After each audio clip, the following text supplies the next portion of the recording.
So today I want to talk about expectations. And I'm getting a lot of what you don't do, or what this person doesn't do, or they haven't finished, or they're not doing.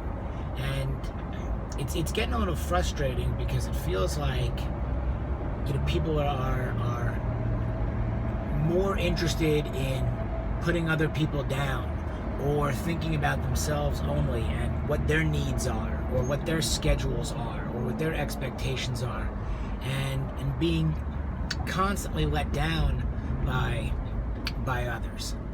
And I want to start to look at things the other way.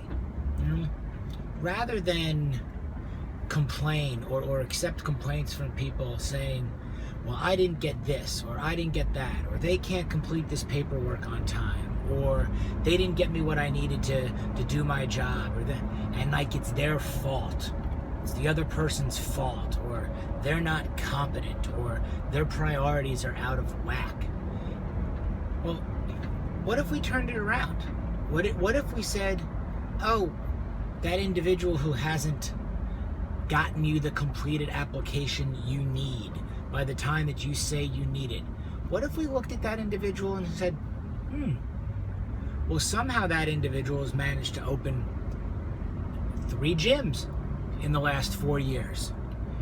That individual manages to make X amount of dollars a year and generate profit for his shareholders.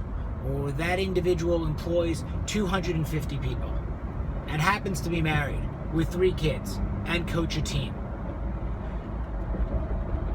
Where does it fall if you look at it that way, in terms of what your expectations are for that individual, or what you need, or where their priorities are? There's 2 sides to every story, of course. There's probably more. For the most part, there's always probably more than 2 sides.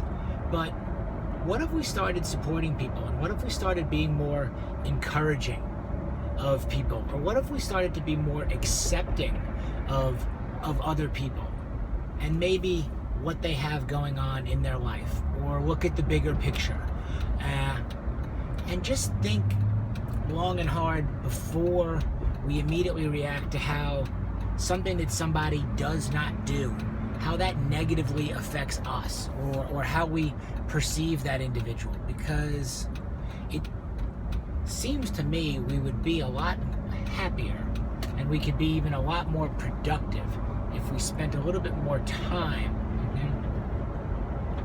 praising people or respecting them for what they have accomplished, rather than maybe beating them down for what they're not doing, or allowing what they're not doing to affect our own attitudes or our own performance.